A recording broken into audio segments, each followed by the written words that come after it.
Comes nationally acclaimed poet Yosimar Reyes. I feel like it's like this bio is like when like a wrestler is like from parts unknown. He's like the mysterious wrestler. Based out of San Jose. His style has been described as a brave and vulnerable voice that shines light on issues affecting queer immigrant youth. Here he is, he's Yosimar!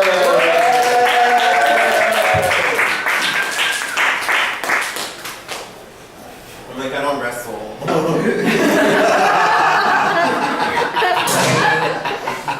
Yosimar, I'm happy to be here, and I'm going to read some poems about queers and immigrants, so hopefully y'all done able to get down.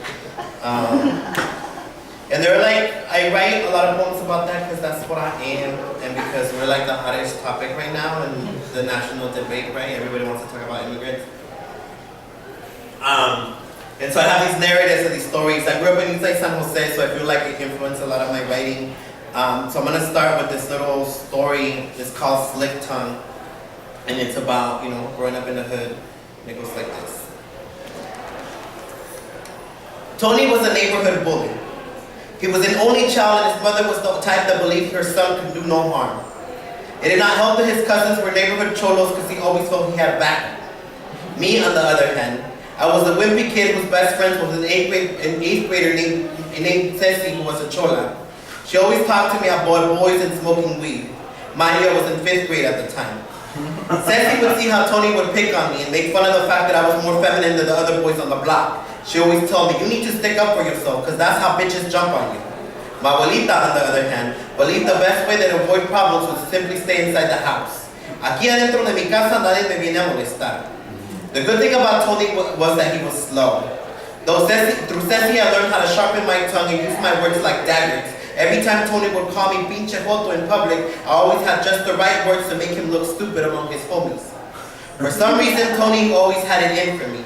We could be playing anything and he would roll up and go out of his way to call me a faggot. It got to the point that I started to take my abuela's advice and started to stay inside the house more often.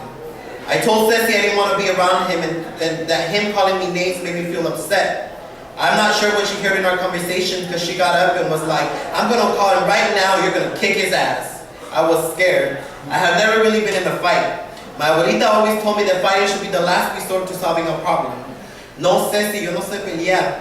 It's not that hard, fool. All you gotta do is close your eyes and think of all the bad shit people have done to you. Think about it till you feel anger burning inside your stomach and sock the shit out of the person you're hitting.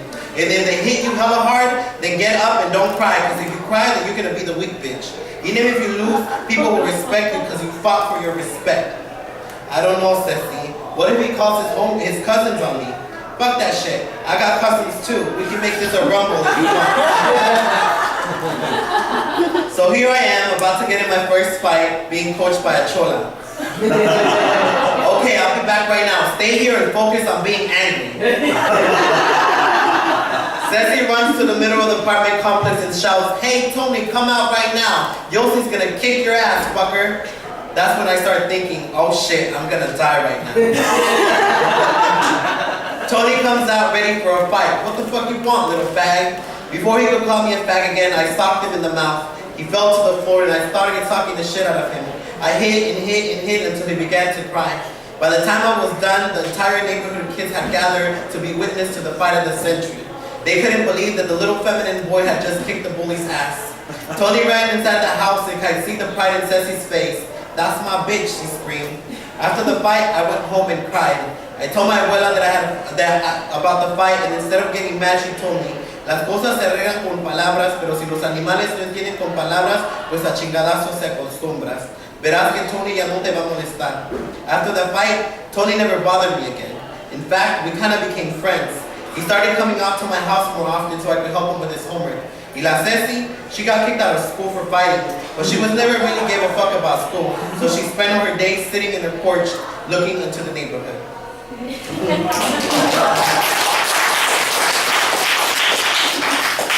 So I write a lot of crazy shit like that. So I have these little poems. I haven't really read this stuff because they're like new stuff that I'm still working on. And I'm trying to like be one of those like little page poets and shit because I do spoken word a lot. So I'm trying to like, get it together because spoken word doesn't get published. So this one's called Cajas de Cartón. And it goes like this. Old cardboard boxes spread throughout our living room floor. We full name brand thrift store clothes for our primos and tias on the other side. Clothes we no longer wear. Clothes they will cherish because they come from here. How lucky they think we are to be in this state, able to buy all these things. How poor they are, we think, to find value in these leftovers. Estas cajas de cartón carry our love to the homes we left years ago, homes we cannot return to.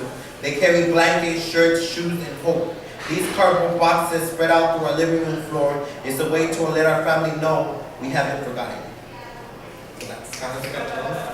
And then this one is titled Micas. And I don't know if Micas is like a way to say, like in the hood, like if you're undocumented, a Mica is like your, like, kind of like a social, like a green card, but they make them out of like, an apartment.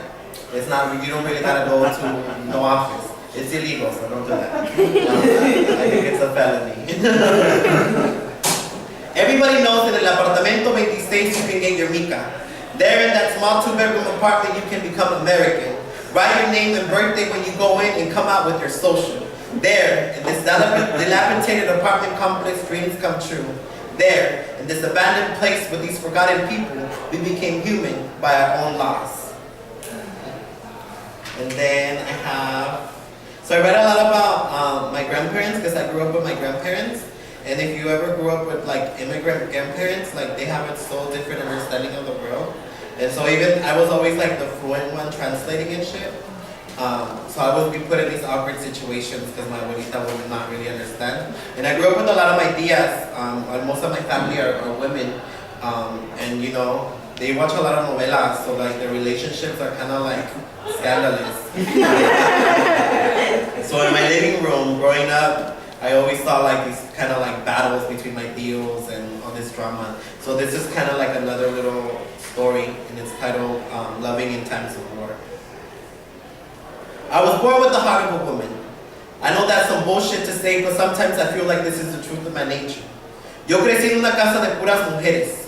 Mi abuelito was the only male figure around, but he always kept it to himself, only speaking when someone was really in trouble. He drank a lot. Maybe that's why, for the most part, everybody left him alone. Mi abuela's house has always been a place of refuge. Whenever my tias got into it with their husbands, they would come to mi abuela's house and spend the night. Abuelita would always open the door and always advise them to work it out because for her, a single immigrant woman with kids in this country needed the protection of a man, and that's why she always advised them to go back no matter how bad the situation was. She knew about struggle, about being beaten, about being cheated on, but for her this was survival. To her, we were far away from home and the bills were constant enough to keep one slave to labor. Some of my tias would stay for us a week at a time, even though they lived relatively close because most Mexican families live within radius of each other. Since most did not work and relied on their husbands for money, they would spend the day around the house. They kept busy, they would clean, cook, do laundry. I never saw any of them simply sitting and watching TV. In fact, the TV was never on. They always had the radio on blast, listening to the radio station and calling in to make dedications. This is where my primas learned the bad habit of sending shout-outs to their homies. I always remember waking up to the loud music and the smell of pine smoke. They always scream, "Gordo, ya párate, vas a llegar tarde a la escuela." It was 7 in the morning, there would be hard scrubbing the linoleum floor. I got ready, came back, and they'd still be cleaning. The radio would still be on blast, playing mopey-ass songs that made me drowsy, or that remind me of that one summer I was forced to work construction with my stepdad so I could learn to be an alleged man. How I fucking hated waking up at 5 in the morning, all cold, and the radio playing Ramona y las Tristes Recuerdo. It was too early for that shit. They were quite truly as if they were cleansing their souls. Clean them gave them purpose. They kept them thinking about their failed marriages, how incomplete they felt. They scrubbed the windows, the toilet, the bathtub. To them, everything felt dirty, and I just watched them as if they were shedding these things from their own bodies. I think I had to learn how to love from them. Listening to Maricela, Los Bookies, Temerario, and Bronco. All this music that to me was really Mexican. Songs about longing, about despair, about loves that can never be. My tias would sing these songs con sentimiento, and like if they were living these same narratives, and I always wondered why they always felt alone. Why they chose to love men that didn't love them back. Why they chose to birth children for men that always ran away. I never understood how my tias in all their beauty can love and fall in love for men that can never step up to the plate. I'm a queer brown boy trying to understand why the women in my family have loved so blindly, why even now as an alleged man I still follow these same patterns of loving. Only this time I love in a different tune. I spend my days listening to R&B tracks that will have anyone guessing I'm a single black female on the inside. There is something about the way Mary J sings, about the way Badu's next lifetime hit close to home, even how tragic Fantasia is. The cadence in their voices that makes my heart flutter, that reminds me and makes me wish for a certain someone that would make me feel whole, only that I'm more critical now or jaded if you mistake the obvious.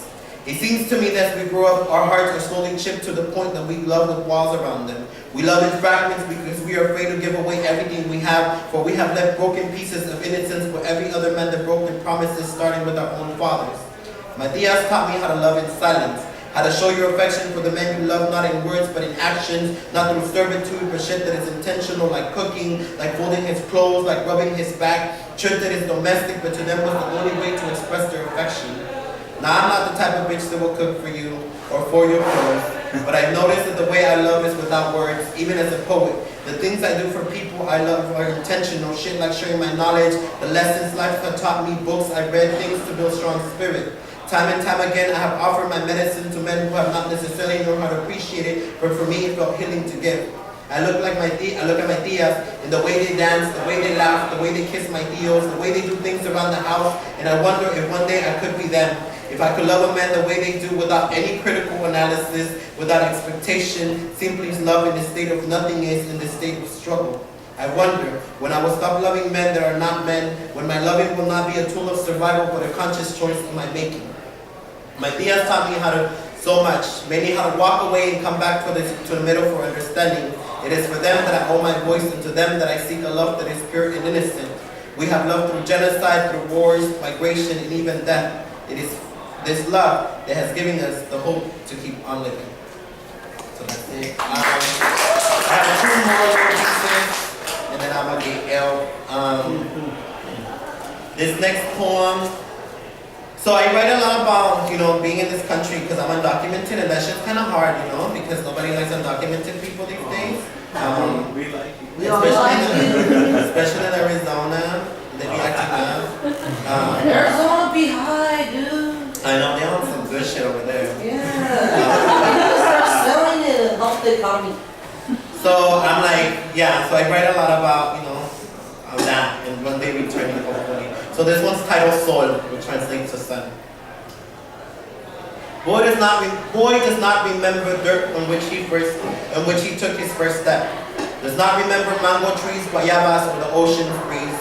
Boy only knows concrete, rape, uncertainty, and poverty. Boy dreams mountaintops and open sky, but his wings are clipped, so he sings poetry to the winds. Praying that one day ocean's tides will crush onto metal walls, turning him to rust and eventually dust. Praying that one day the sun will explode and the fire will turn to ash, all that has kept him trapped here. And this next poem is titled, it's another piece, it's more like spoken word, and it's titled Acts of Resistance, and it's about getting down with the get down. And it's about, I wrote it because I feel like as activists or people that are like doing activist work, we're always tying ourselves to trees and shit, and like, doing radical shit like that, like stopping traffic. But I feel like when you grow up in a state where people teach you how to, the basis of your existence is taught to hate everything that you embody, the most powerful act of resistance that you can do is go against that and love everything that you embody, right? So this one goes like this. Acts of resistance. This is not fucking. Not to be confused with lovemaking, this is resistance. Your hand pressed upon my chest, the way your lips feel on mine, this can never be anything but that. Some say we were not born to be interconnected like this, and to think people have died to feel so complete. You on top of me saying this feels right, and it does.